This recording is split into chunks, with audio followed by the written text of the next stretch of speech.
Rain hit the tents and metal roofs like small stones. Sirens cried in the distance.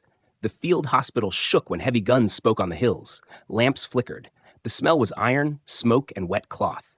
Mason Hale moved from bed to bed with quick hands. He checked drips. He pressed bandages. He whispered short words that kept men calm. A rule sat in his head like a weight. Treat your own first. Move fast. Leave the red tags. The red rail was called the gate of no return. Everyone knew what it meant. He reached the end of the line and stopped. Someone on the red rail was not a body. She watched him. Her skin was pale violet. Iron rings braided her dark hair. Her armor had cracks and burned edges. A small black seal sat at the base of her neck, pressed into the skin like a cruel coin. Her eyes were clear. He looked at the tag on her wrist. Red. Enemy. Do not treat. Her lips parted. Medic, she said in a steady voice. I can feel the air on my face. I cannot feel my legs. Mason knew he should walk. Orders were tight tonight. Evac was coming. Supplies were thin. He looked at the seal on her neck again. It had tiny teeth, almost like a machine. He had seen spinal breaks. He had seen burns. He had not seen this. What is your name? He asked. Kara Veer, she said. Captain. Human? A voice barked behind him. Colonel Idris strode up, coat dripping. His eyes were sharp and cold. Hale, leave the red rail. Evac in 8 minutes? We are out of plasma. We take who can move. Mason nodded by habit. Yes, sir. Idris noticed the alien woman. He gave a short laugh with no humor. Captain, is it? Not our captain. Move on. Kara did not beg. Your rules are clean, she said, looking at Idris. Mine are not. My own commander did this to me. Her eyes slipped to the black seal. He smiled while it burned. Idris turned away. Not our concern. Hail on me. Now. Mason did not move. He looked at Kara again. Rain drummed on canvas. A drone's fan buzzed somewhere close, hunting. He saw fear in her face, but it was not the small kind. It was the kind that looks past pain toward what must be done. What is that device? He asked, pointing at the seal. A lock, she said. It talks to the spine. It says, you will not stand.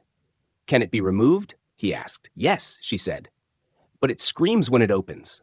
His throat tightened. He remembered a village 2 years back. He had followed a loud order and people had burned because of a quiet mistake. He still saw the smoke when he tried to sleep. He reached for her tag. His fingers shook. He cut the red strip. The plastic snapped in his hand. It was a small sound. It felt like a large one. Kyra watched him with a strange calm. You break a rule, she said. I fix one, he said. He slid a thermal sheet under her. He locked a brace around her shoulders so her neck would not twist. He checked her pupils. He checked her breathing. Pain? Everywhere above the lock, she said, nothing below. He rolled a med gurney to the rail. The wheels squealed on wet concrete. He pushed the gurney under her with a steady lift, careful and slow. 2 orderlies at the door looked up. Transfer to blue triage, Mason said, keeping his voice flat. He flashed a screen with a patient ID. The ID was not hers. The guard squinted, then shrugged. Everyone was tired. Everyone wanted the clock to run faster. Make it quick, the guard said. Mason pushed.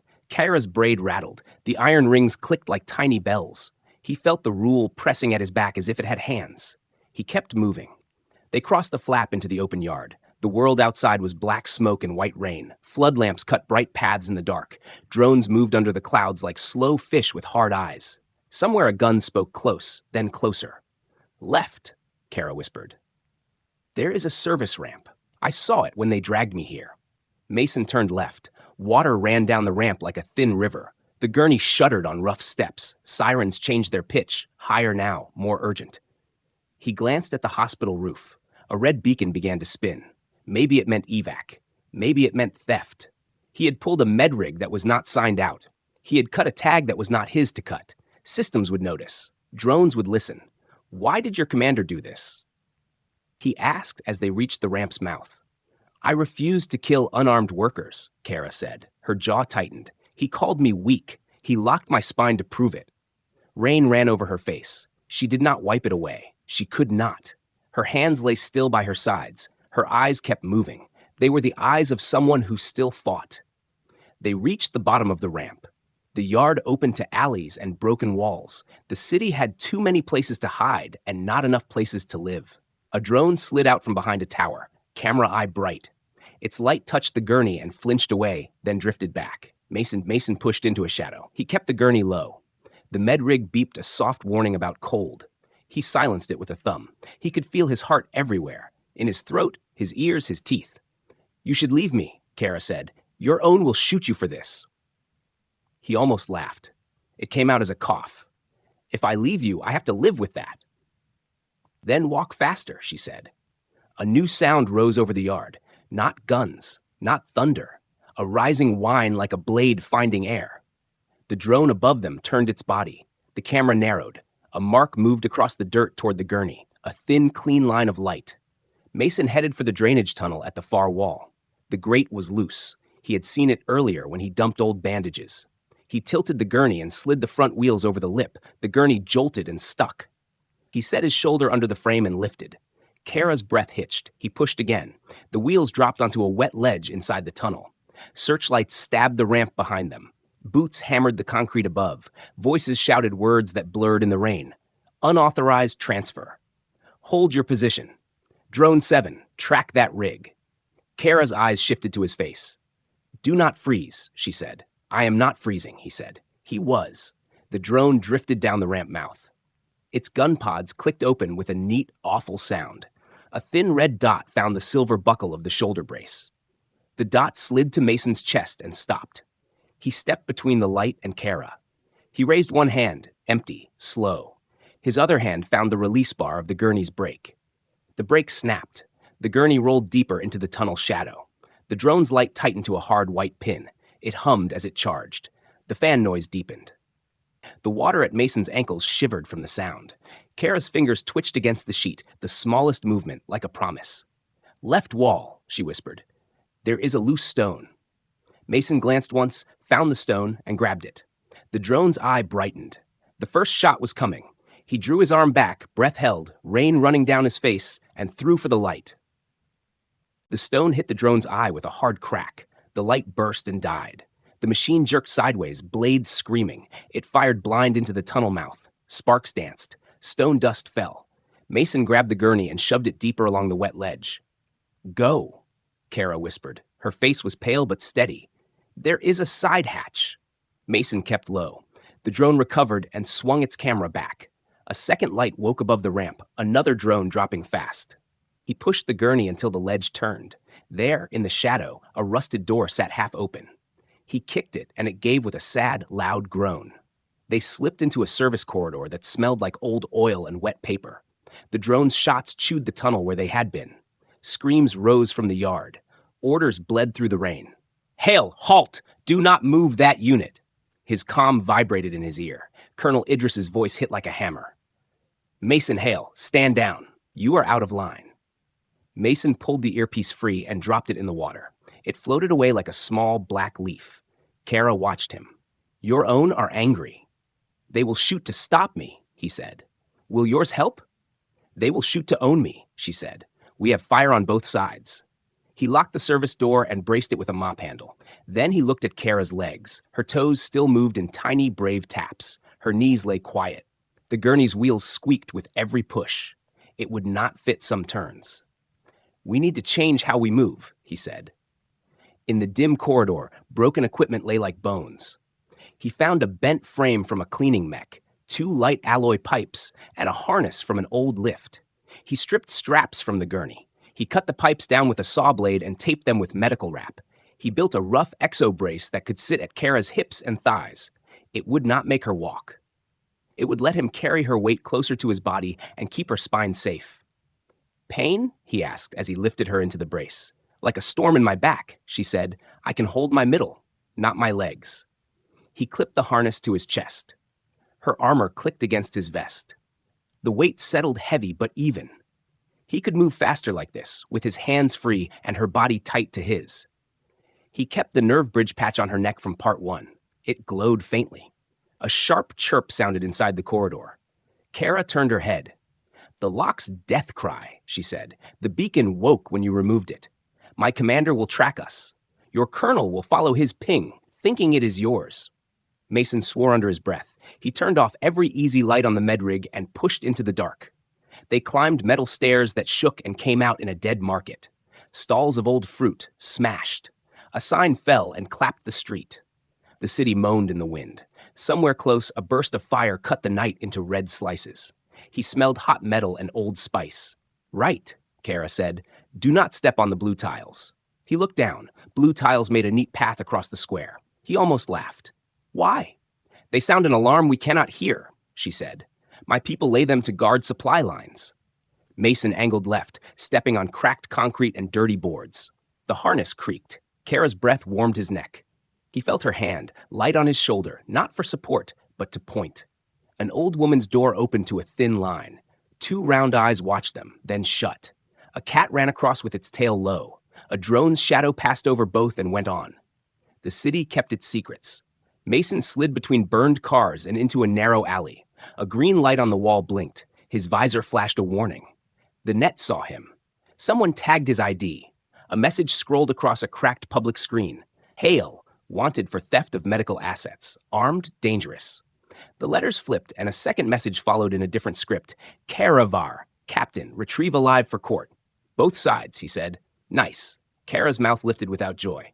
At last they agree, she said. Only on hunting us. They moved on. The alley opened into a road split by a broken canal. A bridge crossed the black water. Half its spine had fallen long ago. What remained was a narrow path of concrete and rebar, sharp and wet. Wind clawed at it. The far side rose to a dark hill with the outline of old towers. Kara tapped his shoulder. Through there, she said. I know those towers. There is a dry tunnel under the second one. It leads east. He started across the bridge. Water slapped the stone far below. He bit his lip and kept his eyes on the path.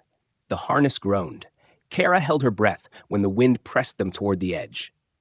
Halfway across, a hunter drone floated up from under the bridge like a silent shark. It was bigger than the hospital scouts, with heavy pods and armor like scaled glass. Its camera eye was a cold star. Mason froze. The drone hung 2 meters away, humming. Its light slid over his face, then Kara's. He saw his reflection in its glass. Rain-streaked, wide-eyed, small. Another searchlight hit them from the left bank. Human soldiers ran into view on the near side, rifles ready, taking cover behind a broken truck. On the far side, shadows moved with the long, clean steps of Kara's people, armor whispering. Voices rose from both ends. Orders overlapped. Hands up, someone shouted in Mason's tongue. Release the captain, someone else called in Kara's sharp language. The drone broadcast on a common band, cold and calm. Surrender. You are marked. Surrender. Mason felt the bridge shake as more boots took positions on both sides. He did not think. He leaned his body to shield Kara, but there was nowhere to hide. The drone's pods opened with a soft clack. A red dot found the harness lock at his chest. Kara's fingers pressed into his shoulder. Listen, she whispered. There is a slag pipe just below the edge to your right. It is thick. You can hang if you miss. You want me to jump, he said. I want you to live, she said. The river runs to the east tunnel. I know its pull. A shot cracked from the left bank. Stone chips spit into his cheek. The hunter drone did not fire back. It waited, patient, like a judge. 3, Kara whispered. 2. Mason stared at the black water. It looked like a mouth. The world narrowed to rain, her voice, his breath. 1, she said. He took a step sideways. Another bullet grazed the rim. The drone's eye tightened. Kara's next words were almost a laugh. On 0, she said. He nodded once. He pulled the harness tight, lifted his toes to clear the rebar, esquaffed and brought his weight to the edge. On both banks, gunbolts slid. The drone's hum rose to a sharp note. Wind clawed again harder. 0, she said, and he jumped into the dark. Water swallowed them. Cold hit like a punch. Mason kept one arm tight around the harness and one hand on the slag pipe Kara had named. The metal was slick, but he found a grip. The river pulled his legs hard. The drone's light cut the surface above them like a knife. He held his breath and counted. 1, 2, 3. He kicked with his free foot and they slid under the lip of broken stone. They broke the surface under the bridge's ribs. Rain hit his face. His chest burned. He pulled air in fast and shallow. Kara's mouth opened for breath. She coughed once and nodded. Downstream, she said. The current takes us to an old pump. He kept to the shadow and let the current carry them. The harness did its work, keeping her long body close and straight. The river sang against the concrete banks. Above, boots pounded and voices yelled on both sides. The drone searched the bridge with a blind light, then moved away, slow and careful, coughed like a hunting fish that lost the trail. They floated past a cracked pillar painted with faded warning signs. A rusted grate sagged in the water ahead. Mason kicked and steered for the gap. His fingers found a bar. He pushed Kara through first. Her armor scraped and stuck. He breathed out, pressed, and she slid into the dark space beyond. He squeezed through after her. The water level inside was lower. He could stand on a narrow ledge and keep her head above the flow. The tunnel smelled like old iron and algae. A soft green glow came from fungus on the walls. The sound of the city fell away. Mason pushed along the ledge until the tunnel widened. A door of heavy steel waited there, half open, marked with symbols in both languages. He eased it wider and stepped into a silent room full of pipes, gauges, and dust. A figure stepped out of the shadows with a dull lamp in one hand and a hooked tool in the other. The figure wore a rubber apron and a filter mask. "No sudden moves," a low voice said through the mask. "You brought the war to my pump." Mason lifted both hands. "We only want shelter," he said. "I will pay. Med supplies, tools." The lamp tilted, studying Kara's face, then the patch on her neck, then the empty gap where the lock had been. "Who did that work?" the voice asked. "I did," Mason said. "Field tools, not clean." The figure set the hook down and pulled off the mask. A woman looked back at them, hair bound in a knot, eyes like small lamps. "Name's Vessa," she said.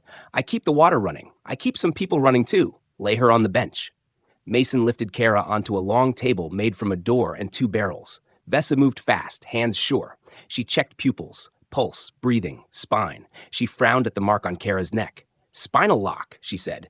"Model S13, newer teeth, meaner firmware." "It was a command shackle," Mason said. "It is worse than that," Vessa said. She brought out a thin scanner that hummed like a small harp. Light ran over Kara's neck and back. A map drew itself on a cracked screen. "The lock left residue in the nerves," Vessa said. "Not just a block, a poison that keeps axons quiet. You pulled the teeth out good, but the ghost remains." Kara's jaw tightened. "Can you cut the ghost?" Vessa nodded once. "I can sing to it," she said. "A micro bridge and a wash. It will hurt. It will feel like fire and ice in your legs. You may move toes today, knees later. Walking will need time." "I will take pain," Kara said. "I have time if we live." Mason unrolled his kit. "I have a neural patch," he said. "Short bridge only. I used it already." Vessa lifted an eyebrow. "I can give you a long one."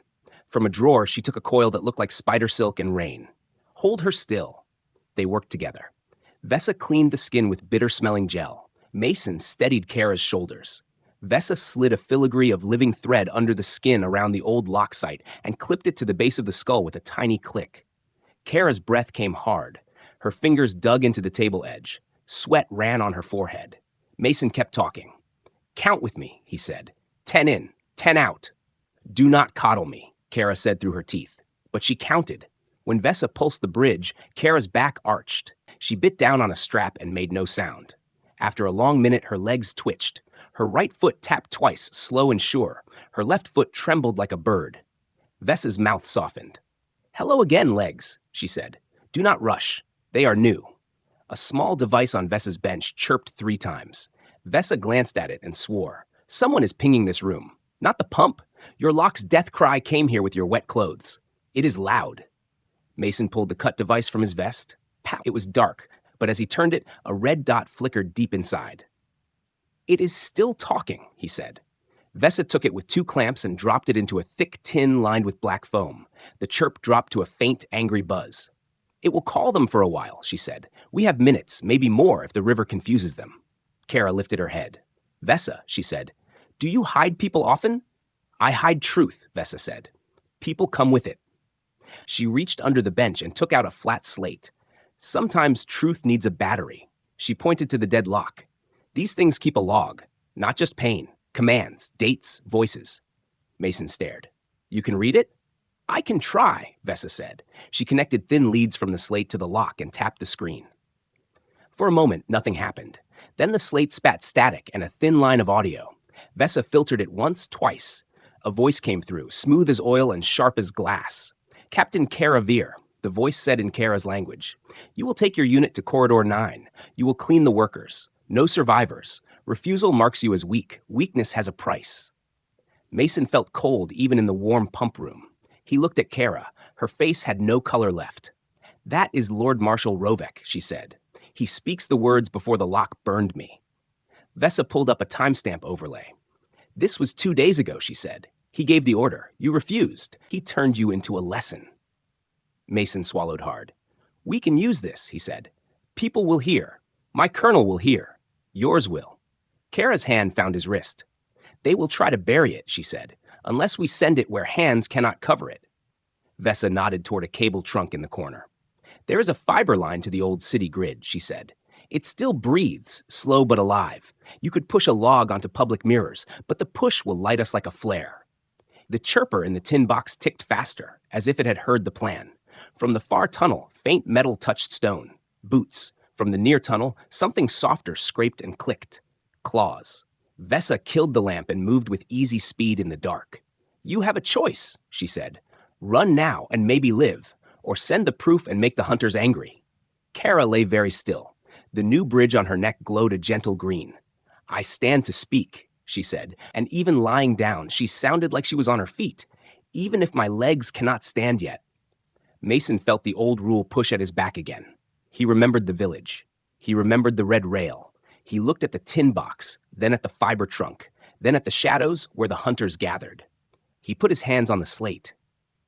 Do it, he said. Vesa moved to the trunk and opened it with a twist. Light like moon water ran along the cable. She plugged the slate in. Numbers flowed. The lock's log began to upload. Outside, the boots came closer. The claws whispered over wet stone. A low voice gave orders in Kara's language. Another voice answered in his. The pump room's old pipes hummed on, uncaring. The slate chimed once. Halfway, Vesa breathed. A shape blocked the far doorway. A helmet lens glowed. Hands where I can see them, a soldier called.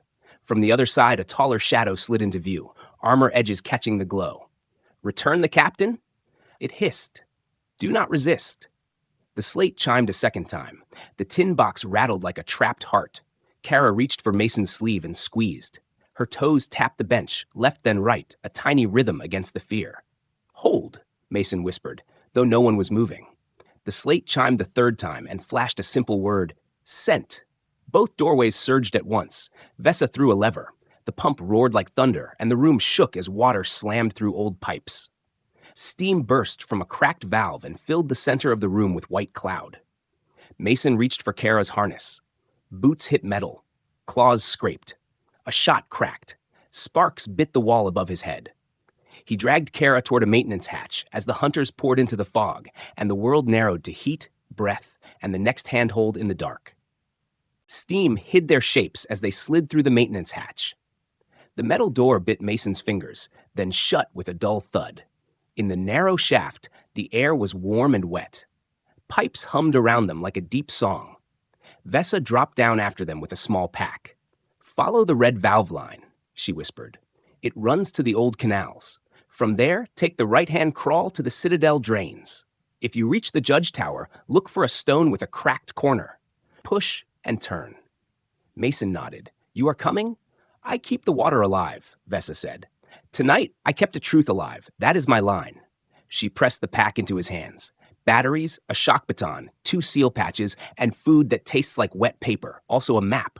Her eyes found Kara. Walk slow when you can. The bridge will teach your legs. Kara touched Vesa's wrist with 2 fingers. I will remember your name. Vesa climbed back up and pulled the hatch. Footsteps and voices struck the pump room above like rain on a lid. Then the sounds faded under the pipe song. Mason fixed the harness straps and started forward. The red valve line glowed faintly with heat. He moved in a crouch, keeping Kara's spine straight against his chest. The new bridge at her neck pulsed a soft green under his chin. Tell me if pain grows, he said. It grows, she said, and then added, I can tighten my middle. I could not do that before. That is good, he said. Hold there when I climb. He set his boots on rungs that rust had chewed into knives. He climbed sideways along the shaft until it opened into a low tunnel with water at his ankles. The red line ran along the wall here, passing valves and old gauges like dead clocks. They followed it to a grate where black water swung past.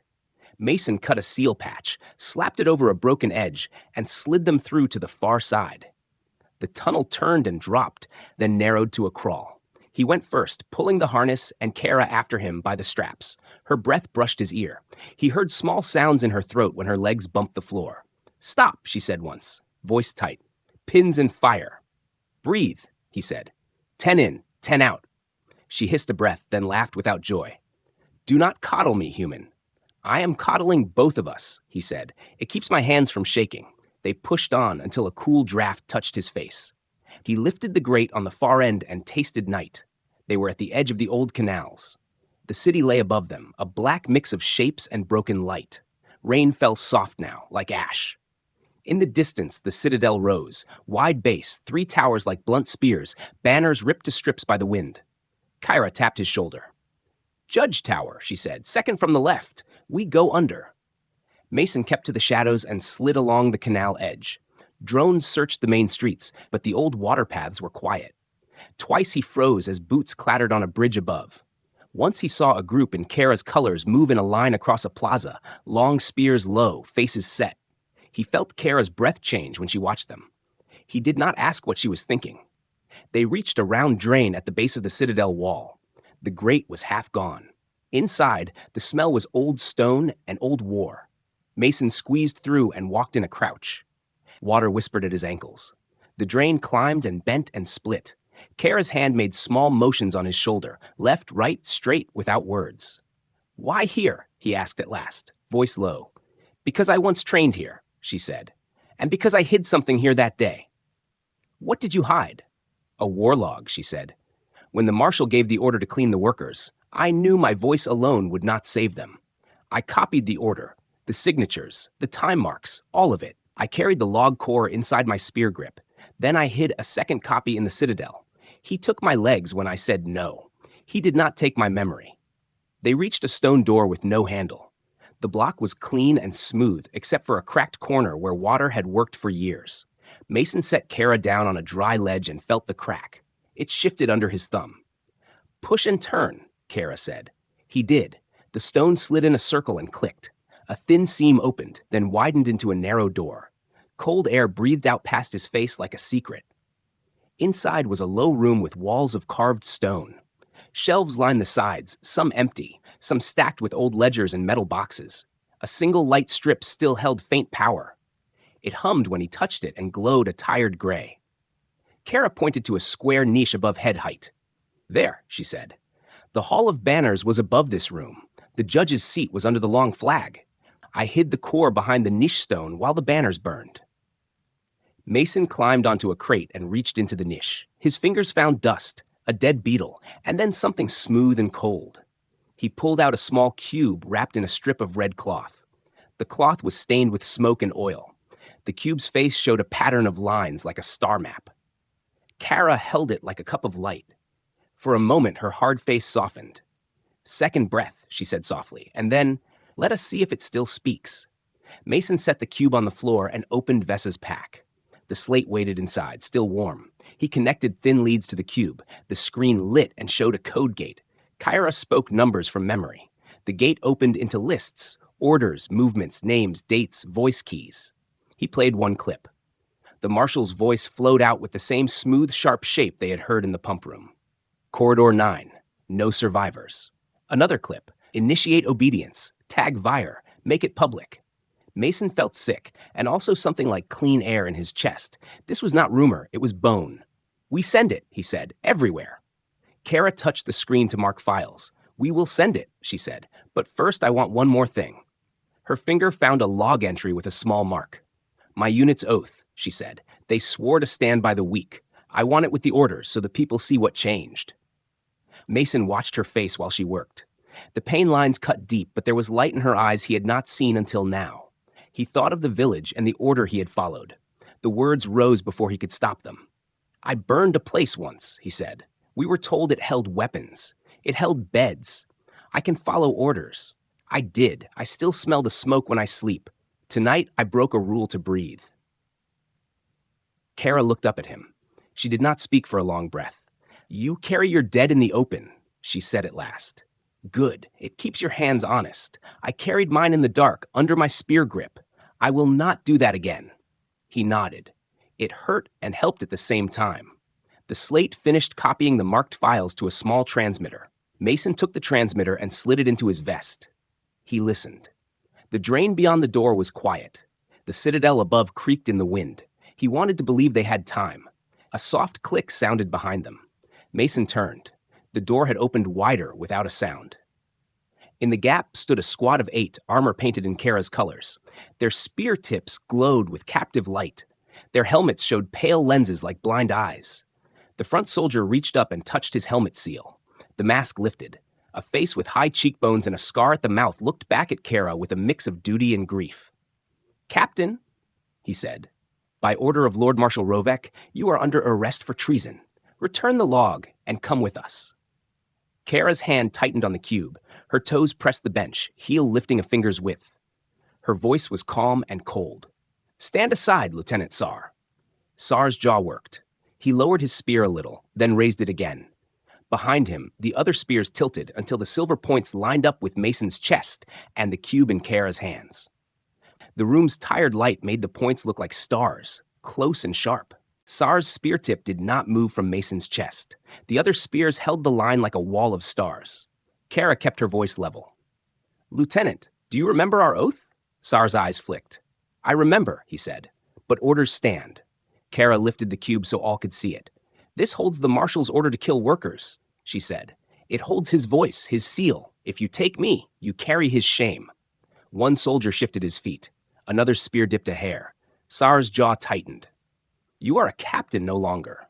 Mason saw the strain in Kara's face and the small lift of her toes. He spoke low. "We cannot win a fight here." Kara nodded once. "Then we change the field." Mason's hand found the shock baton in Vessa's pack. He clicked it to life behind his leg. A soft blue arc spat between the prongs. He glanced up at a rusted pipe along the ceiling and at a valve marked in Kara's script, "Steam Purge." "Lieutenant," Kara said, keeping their eyes. "If you obey blindly, you will be tools. If you stand with me, you will be soldiers." Sar's throat worked. "Drop the cube," he said. "Please." Mason took a step as if to comply. He turned, snapped the baton up, and hit the purge valve. The pipe screamed. Steam burst out in a white wall. The room filled with heat and blind cloud. Spear lights flashed and vanished. Shouts crushed together. "Move," Kara said. Mason grabbed the crate, shoved it under the niche, and kicked it backward. He pulled Kara into the doorway while steam rolled between them and the squad. A spear tip skated along the stone near his ribs and sparked. He slammed the hidden door and turned the cracked cornerstone. The circle plate slid into place with a heavy click. Spear butts hammered on the other side. The seal held. For now. They ran the drain backwards, lungs burning, feet splashing, hands on cold stone. At a fork, Kara's hand pressed his shoulder right. At another, left. They surfaced in a dry cellar that smelled of dust and old cloth. A slanted window gave a ribbon of streetlight. They climbed into a dead shop full of looms and spools. The roof had holes that let stars in. The wind moved thread like tall grass. It was quiet here, away from the main search. Mason set Kara down on a padded bench and listened. Only wind. Only their breathing. "We cannot run forever," he said. "We will not," Kara said. "We tell the people. We tell my unit. We tell yours." Mason opened the pack. "We need you standing," he said. "Even a little. Even with help. If they see you alive and strong, the words will go deeper." He pulled parts from the shop shelves. The looms had light alloy frames. He cut and bent 2 ribs to curve along Kara's thighs. He lashed them with bandage wrap and cable. From a broken harness, he made knee cups. From a motor spool, he took a small servo and wired it to a thumb switch on his wrist. "This will not walk for you," he said, breathless but steady. "It will keep your legs true and share the weight." He lifted Kara, fitted the ribs, buckled straps at her hips, and checked the spine brace twice. The bridge at her neck glowed, soft and patient. He stood in front of her and held out his hands. "We try," she said. Her voice was thin with pain but stubborn with life. He locked his arm through the harness line and pulled. She pushed with her middle and shoulders. Her toes searched the floor for purchase. Her knees trembled. The ribs held them from folding. She rose a hand's width, then more. Her breath shook. She reached his collar and squeezed. "Hello again," he said, and his eyes burned. "I am taller than you, medic," she said, and a ghost of a smile touched her mouth. "Not tonight," he said. "We take small wins." He held her steady until the tremor eased. Then he shifted his weight and guided her first step. It was a slide, not a step. The servo hummed and held the knee. She caught herself on his chest. He counted. 1. "Say the rest," she said. 2, he said, and moved with her. They crossed the shop in a line of small, hard moments. The 1,000 steps began with 10, then 20, each its own battle. Sweat shone on her face. Pain carved her jaw. But with every step, the bridge at her neck learned the path, and the feet answered a little faster. They rested against a wall of spools. Wind pushed through the roof holes in cool strokes. Somewhere far away, a siren wailed and fell. Mason set a bottle to her lips. She drank slow. "We also need words," he said. "Your voice, clear and simple. What happened? What you stand for. I will put it with the marshal's orders and push it out." Kara nodded. "Record," she said. He set the slate to capture. She spoke in her own tongue first, then in his. She used small words and clean lines. "I refuse to kill unarmed workers," she said. "My commander locked my spine. He called it obedience. I call it fear. I stand now because a human medic broke his rule to save a life. I ask you to break the wrong rules too. Do not shoot the helpless. Do not hide the truth. Stand by the weak, as our oath says." Mason checked the file. Her voice carried like steel in rain. He bound the log clips to her speech and set the transmitter to jump across the old city mirrors. It would need height and clear air. "The roof?" he said. "Line of sight to the Judge Tower and the old grid." He helped her to the stairs. They climbed slow. On the roof, the city opened like a black sea lit with small fires. Towers cut the night. Drones swept the high lanes. The Judge Tower stood like a blunt spear to the west. Mason mounted the transmitter on a bent antenna and ran a cable back to the slate. He checked power. He checked the mirror list. He looped the recording into the first burst, then the second. He blinked rain from his lashes and smiled without meaning to. "We do this," he said. Kara stood with the exo ribs and a cane made from a loom rod. Wind caught her braid rings and made soft music. "We do this," she said. He tapped send. The slate began to count up. Packets flew like small birds in the code. The first mirror lit, connected. The second, connected. The third, partial. The fourth, connected. A voice cut through the slate speaker, clear and close, paired as if the city itself had spoken. "Mason Hale," Colonel Idris said. "You are alive. Good. Now listen. Stand down. You are under arrest. You have 30 seconds to power off and wait for pickup." Mason's chest tightened. He looked at Kara. "He found us through the grid." Idris's voice lowered. "This is my last warning. You are going to get people killed. Don't make me choose." A faint tone rose behind Idris's words. It was a pure, climbing sound, thin as a needle. Mason turned and saw a black shape hover 2 blocks away, low and fast, nose pointed at their roof. A red dot blinked under its chin. The slate flagged a new signal. Target acquired.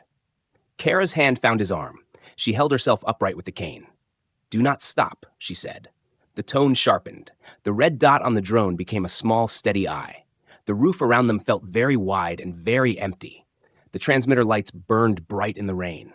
The city held its breath. The tone rose like a thin knife in the air. The drone held steady 2 blocks away, nose down, red eye bright. Mason kept the transmitter live. The slate showed packets moving, one after another, like small birds in a storm. Kara stood with the cane and the ribbed brace, wind twisting her braid rings into soft music. Idris spoke again through the grid. "Mason, cut power. I can still cover you. 30 becomes 10. Mason did not answer. He opened his med pack and pulled a chemical heat pack. He cracked it hard. It flared warm in his hand. He tied it to a strip of cloth and swung it like a sling. Kara's eyes moved once to his hand. "Throw right," she said. "High." He hurled the hot packet over the edge toward a metal vent on the next roof. The packet hit and slid. The drone's red eye shifted. The tone broke for a single breath, then rose again. The drone chose. It spat a bright seed into the rain. Mason grabbed Kara and pulled her behind the low vent on their own roof. The seed chased the heat pack and tore it into white fire on the far ledge. The shock shoved air across both roofs. Grit peppered Mason's back. The transmitter rocked, but the lights held. Idris's voice came back, tight with anger and fear. "They are not mine. Hale, do you copy? I did not fire." Kara pressed the cane to the roof and stood straighter. "Good," she said. "Then watch." Mason tapped the slate camera. It flipped from code to live view. The lens saw the two of them on the roof, rain streaks, city lights, the broken line of the judge tower, and the drone drifting in the wet dark. He set the stream to the same mirrors as the audio. A bar lit, live. "Say it again," he told Kara. She faced the lens. "I refuse to kill unarmed workers," she said in simple words. "My commander locked my spine. A human medic broke his rule to save me. I stand now to tell you, do not kill the helpless. Do not hide the truth." The drone moved closer. Mason saw new lights below it, climbing lines, black ropes thrown from the next tower. Shapes rose hand over hand, armor whispering, spear points soft in the rain. From the stairwell hatch, human boots pounded up, rifles ready. Two forces closed like jaws on a small piece of roof. "Both sides are here," Mason said. "Then both sides will hear," Kara said. The hatch banged open. 3 human soldiers shouldered out, visors fogged by rain. The tallest pointed his rifle. "On the ground," he yelled. "Hands high!" From the ropes, 4 of Kara's warriors swung onto the roof, landing light, knees bent. Their spear tips glowed. An officer came after them, cloak printed with thin silver lines that marked rank. His jaw was long, his eyes bright and cold. "By command of Lord Marshal Rovek," he called, "I claim the traitor and the stolen logs."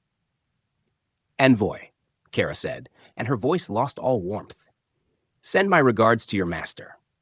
The envoy lifted a hand and his warriors spread low and fast. The human squad took positions behind vents and broken ducts. The drone slid to the side to clear its shot lane.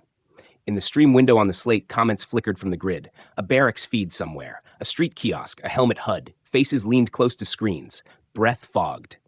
Idris spoke once more, not to order, but to warn. "Hail! Get down!" The first shot came from the envoy's left hand. It was a thin dart, fast and hard, aimed at the slate. Kara moved without thinking. She stepped in front of the device and raised her arms. The dart hit the exo ribs and sparked. The servo whined. The impact shoved her back a step. The cane skittered away. Mason grabbed her under the arms to hold her balance. "You good?" "Ribs hold," she said. "Again." The air filled with short, sharp sounds. Rifles cracked. Spears snapped and spat light. The drone cut a line of fire across the roof edge to herd rather than kill. Mason pulled the slate close to his chest and crouched behind the vent. He angled the camera to see as much as he could. Kara in the center, humans on one side, her warriors on the other, the envoy moving like a blade. The envoy lunged toward Kara. He did not aim to strike true. He aimed to drive her back and take the transmitter. Kara let him close, then hooked his wrist with the cane she had lost. No, not a cane now, a lever. She had picked it up with her foot and flipped it. The envoy's spear scraped the vent and threw sparks. Mason tasted metal in the air. Kara trapped the envoy's spear under the lever and stepped in. The brace groaned. Her left knee trembled, then held. She brought her forehead to his mask and cracked it. Glass lines ran like ice. The envoy staggered. A human soldier on the hatch screamed as a spear beam cut his shoulder plate. He fell and slid, cursing. Mason moved to pull him in, but a warning chime flared on the slate. The stream's top bar flashed red, signal interference. He ducked back and reset the mirror list with a thumb swipe. The stream steadied. The camera kept rolling. "Eyes on me," Kara told the envoy. "Tell him this. Fear is not strength." She had a killing strike. The envoy's throat was open under the cracked mask, her spear lever lined with his breath. The camera saw it. The city saw it. Human helmets and alien lenses saw it. She paused. In the sudden quiet inside that pause, Mason could hear rain on metal. Kara took the lever, turned it, and smashed the envoy's spearhead instead. The weapon broke in 2 bright pieces. She kicked the halves away and stepped back. The envoy froze, stunned. His eyes darted from the broken spear to Kara's face. He waited for the cut that did not come. "Leave," she said. "Tell your master that mercy stands on this roof. Tell him the workers' names are not ash." A murmur traveled across the grid like wind. In one barracks, a private lowered his gun at the floor. On a marketplace screen, 2 children with wet hair watched with round eyes. In a human command post, Idris stood very still. The drone did not murmur. It corrected for the wind and chose a new line. A small red dot found Mason's chest through the vent gap. He saw it too late. The drone spat a second seed, smaller than the first, made for surgical work. Kara moved again. She threw herself between the red eye and Mason. The seed hit the exo ribs and burst in a fan of metal rain. Shards sang. One shard slid under the rib at a bad angle. It cut. Mason felt heat in his side and then a deep pull, as if the roof had reached up and taken a handful of him. He dropped to a knee. The slate almost fell. He caught it with a clumsy hand and set it back on the vent top. The camera tilted and framed his own face, pale and wet, then Kara's body leaning over him like a wall. "Mason," she said. Her voice had the old command inside it. "Look at me." He tried. The world softened at the edges. He saw rain threads, the live icon, the count of watchers rising in the corner, tens, then hundreds, then more. He saw the envoy, weaponless, holding up empty hands. He saw the human squad stop firing. He saw the drone hesitate, as if even a machine could doubt. His med rig screamed in his ear. Vitals in red flashed on a small band at his wrist. Heart fast, pressure falling. He pressed a seal patch to his side. His fingers were slow. The patch stuck crooked and filled with his heat. Kara pulled him closer, exoframe biting into her shoulders. She turned her face to the camera. "Stay with me," she said, but it was for him and for the city both. "Do not look away." The slate's mic caught the sound of his breath. Short and thin. It caught the beeps of the rig, the steady rain, the silence of guns. It caught the moment when a woman who could barely stand used her body to shield a man who had broken his rule to save her life. It sent that moment to every screen that would take it. Mason's vision tunneled. The live icon pulsed like a heartbeat. The grid numbers climbed. His name came from far away, then closer. "Mason," Kara said again. He tried to answer, and only a breath came out. His wristband flashed a bright, flat color and spoke in a calm voice that cut through all the others. "Critical," it said. "Apply pressure. Prepare transfusion." The stream did not cut. The city did not blink. The last thing he saw was Kara's face, wet with rain and sweat, set like stone, and the envoy lowering his head in a slow bow. Then the world went dark at the edges and slid toward red. Rain ran off the edge of the roof in thin threads. The red eye on the drone dimmed, then brightened again, unsure. Kara stood over Mason with the ribs of the brace shining wet. The slate on the vent showed the word live, an account that kept rising. Faces across the city watched in silence. The envoy touched the cracked mask at his face. He looked at Kara, at the broken spear at his feet, at Mason bleeding on the stones. He lifted both empty hands. "Order?" he asked, voice rough now, not sharp. Kara kept one hand on Mason's chest seal and turned her head. "Warriors of Veer unit," she called, her voice steady over the rain. "Lower spears. Aid the wounded. That is an order." Sar and the others froze. Then their spears dipped, slow at first, then sure. One warrior slid a med wrap from his belt and tossed it across the wet roof. Another knelt and pressed his palm flat on Mason's seal to hold pressure. The envoy touched his wrist pad and sent a quick pattern into the dark. The hunter drone's red eye blinked twice. It drifted back and climbed, engines soft. On the human side, rifles stayed at half raise. A sergeant looked at the stream on his visor and at the man on the roof in front of him. He tapped his comm. "Colonel?" Idris's voice came heavy and tired, as if pulled through stone. "Hold your fire," he said. "Anyone who shoots at a wounded medic goes home in irons." "Copy?" "Copy," the sergeant said, and lowered his gun. His two troopers followed. Kara bent over Mason and worked with clean motions, though her hands shook. "Gauze," she said. A human trooper slid a pack to her on the wet stone. "Binder," she said. Sar pushed the strap across with two fingers. "Check his air," she said. The sergeant leaned in, listened, and nodded once. "Still with us." Mason's eyes fluttered. His world was a small tunnel with rain at the edges, and Kara's face in the middle. He heard voices that should not mix, his language on one side, hers on the other, all speaking the same word. Hold. The slate kept the stream steady. Vessa's mirrors caught the feed and threw it across the grid, to barracks and kitchens and guard posts and worker dorms. The log clips from the cube played on small screens in smoky rooms. The marshal's voice spoke his own order. The city heard it all. Kara raised her head and faced the lens. "I claim my rank," she said in simple words. "I claim my oath. Lord Marshal Rovek broke both. By our old law, I relieve him of command. Warriors of House Veer, stand down and take no blood from the helpless. Detain any who try." Sar hit his chest with a fist once. "By your voice," he said. He turned to the envoy. The envoy held his eyes for a long breath, then nodded. He tapped commands. Across the grid, other spear units flickered on maps and then sat still, like birds folding their wings. Idris spoke on the open band. "You heard her." he said to his own side. Cease fire and secure civilians. No one shoots unless shot at. Medics forward, and hail. He paused, and when he spoke again, his voice was smaller, more human. Hold on, son. Kara looked down at Mason. Hear that? She said. Even your colonel believes in mercy. Mason managed a small sound that might have been a laugh. It hurt, but it was real. They moved him. 2 human troopers and 2 alien warriors lifted together at Kara's count. On 3, she said. 1, 2, 3. They slid him onto a door, pulled from a rooftop shack, and made it a stretcher. The envoy walked ahead to clear the way. The sergeant walked beside them, rifle down, hand out when the wind tried to trip a foot. They went down the stairs that had seemed so long before. People opened doors as they passed. A child in a doorway stared with wide eyes and then held out a dry cloth with both hands. Kara took it and pressed it to Mason's side. Thank you, she said to the child in a soft voice. The child nodded and ran to fetch water that no one needed but everyone took. On the street, the city had paused. Guns were down, drones floated high, lights soft like moons behind cloud. Workers came out from under broken roofs. They did not run. They watched. A man in a blue cap lifted his phone toward the stretcher and then lowered it like a prayer.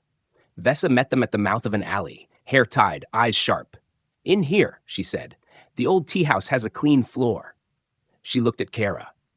I saw your order. Kara nodded once, out of breath. Help him first. They laid Mason on a long table and cut his shirt. Vesa's hands were quick. She swapped the crooked patch with a clean seal and slipped a line into his arm. The sergeant held the bag high. Sar counted the drops with a frown like a careful student. The envoy stood at the door and watched the street with his empty hands held out where all could see them. Mason drifted. He heard voices underwater and felt warmth return to places that had gone cold. He opened his eyes once and saw a ceiling fan with one missing blade. He opened them again and saw Kara sitting on a crate, spine straight, ribs humming, one hand holding the cane and the other holding his wrist. He felt the press of her fingers and relaxed. When his eyes opened a third time, the tea house was full. Human troopers, alien warriors, workers in gray coats, Vesa's old neighbors, a boy with a cat hidden in his jacket, all stood and listened because Kara was speaking again. We have carried too many to the gate of no return, she said. We will build a different gate now. The first rule is simple. Save the helpless. Her voice did not shake. Write it, say it. When an order tries to break it, refuse. If I fall, make it your rule anyway. Idris pushed through the doorway, rain in his hair. He looked older than he had that morning. He took off his cap and held it in both hands. For the record, he said to the room and the stream and to himself, that is a good rule. He met Kara's eyes. I will sign my name under it. The envoy stepped forward. I will bring it to my house, he said. He bowed to Kara, low and long. Mercy tasted strange on my tongue, Captain. It will taste better in time. A shout came from the street. Not fear, cheers, rising like wind through long grass. Screens on shop walls glowed with the log and the stream. Someone had cut the marshal's banners from the judge tower. They fell like wet paper. Vesa wiped her hands and leaned close to Mason. You are not out of the dark yet, she said, but you are pointed at the door. Kara squeezed his wrist. Stay, she said. Walk when you can. I need you to see something. At dusk, when the rain grew thin and the lights came on dim and gold, they carried Mason outside. The street was open and wide in a way it had not been all year. Children drew chalk lines on the stones. Women passed bowls of soup under umbrellas. A pair of alien warriors held a tarp to keep the wind off the tea house door. Kara stood beside the stretcher with her cane and her brace. She looked up at the judge tower, where the last banner corner still clung. She raised her voice for the crowd and for every small screen that still listened. The old rule said obey and look away, she said. The new rule says look and then help. She looked down at Mason. You broke a rule to save me, she said. Now it is our rule. The sergeant and Sar lifted the stretcher together. The envoy and Vesa walked ahead. Strangers, Mason once called enemies, moved with care and strength. He watched the sky between buildings. He felt the city breathe. He did not remember when he slept, only that when he woke again, the first words he heard were not an order, but a promise spoken in 2 languages at once. First rule, save the helpless.